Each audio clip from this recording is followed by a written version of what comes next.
What's up, y'all? This Count It All Joy Ministries. I'm coming out of Isaiah chapter 45, and it's talking about prophecy about God's people um, being led out of captivity in Babylon.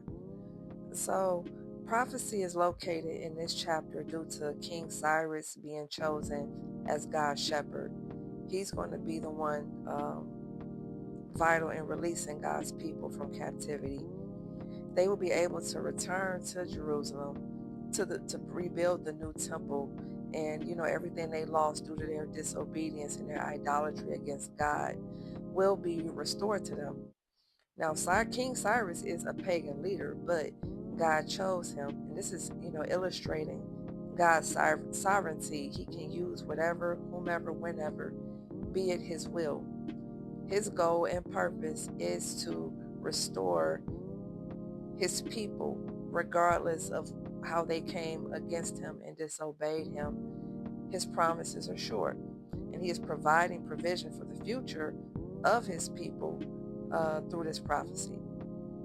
Now, King Cyrus will overcome opposition that opposes him when God's people are released. Listen, children of God are always facing some type of persecution from outsiders, and this will also be the same for people that choose to support them. But King Cyrus will be covered by God. He will ration and supply all goods and any legalities that come up, decrees and treasures owed to them per protection of the Heavenly Father.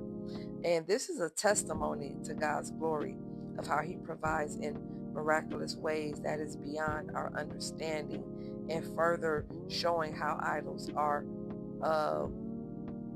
basically worthless. Okay, now it's funny how we are wowed and vowed to these gods and their abilities until these very same gods are proven inept by the hand of the Heavenly Father. And He is turning catastrophe to good by releasing His people. There's no bargaining with God. He's the one that's going to have the say in the matter regardless. And not only will He provide, but oppositions of Judah and Jerusalem will be utilized in providing articles and materials for Israel to rebuild the temple. And in this, they will honor God. These were folks who were against God, against His people. Now they're honoring Him. Everything is for His glory. Further proof.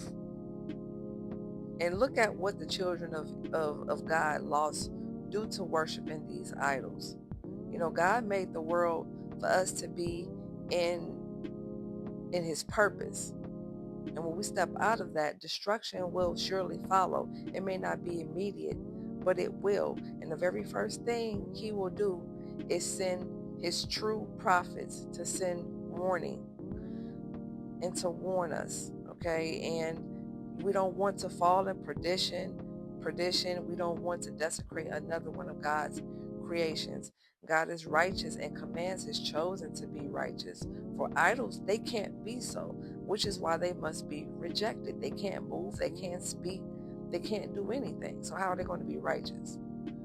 And on top of that, we as humans, we have a knack for rejecting what we deem worthless, and idols are no different. That's what God expects of us.